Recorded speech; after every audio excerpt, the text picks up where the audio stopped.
Welcome to another online devotion here from Lutheran Church of the Resurrection.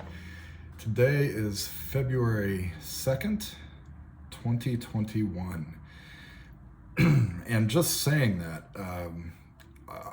in some ways just boggles my mind because I look back at the last almost year now that we've been dealing with this global pandemic in so many different ways that have been a struggle, that have been a challenge, and it's ebbed and flowed in terms of my capacity to deal with this well.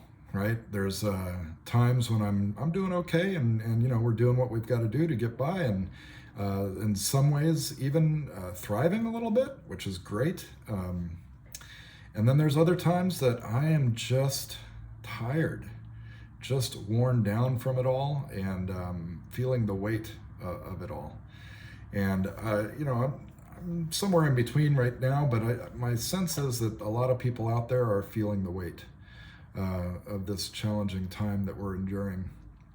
And I've never been one to attribute suffering or the causes of things like this to God, because I think we have the capacity to create enough suffering within our world.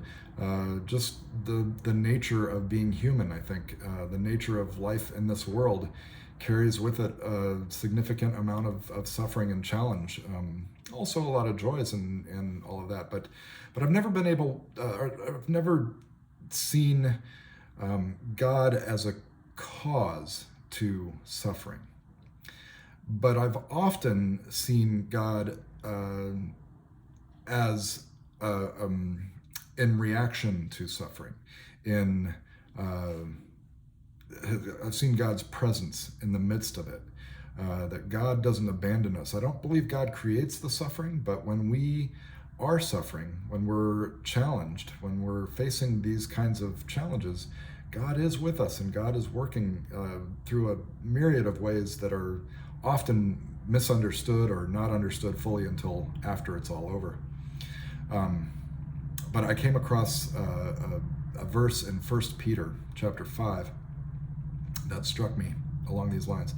It says, "And after you have suffered for a little while, the God of all grace, who has called you to God's eternal glory in Christ, will restore, support, strengthen, and establish you."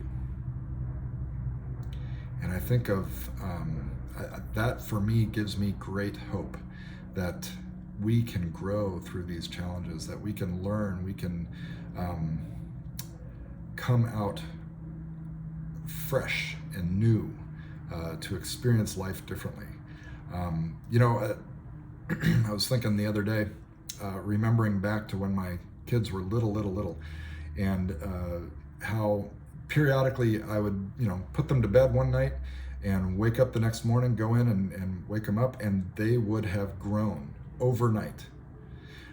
Literally, it just felt like they were bigger in the morning, and it was kind of freaky. But you as a parent, you become accustomed to this idea of growing pains, right? And those are the nights that they hardly sleep at all, or they end up crying and moaning through the night, and it's a real challenge. But those are the nights that they're growing, their body is physically growing, and it hurts, it's painful. And I feel like to some degree we're in the midst of that, that if God is gonna, the God of all grace is gonna restore, support, strengthen, and establish us in new life, new growth, new capacity, right, for life. And I suppose that's where my hope lies, and my hope for you. So I hope that you sense God's presence, that you sense God's peace and comfort during the times of challenge, but also that you have a sense of new growth, new life, new possibility on the horizon, that God will restore, support, strengthen, and establish us anew. God be with you, my friends. Peace and blessings.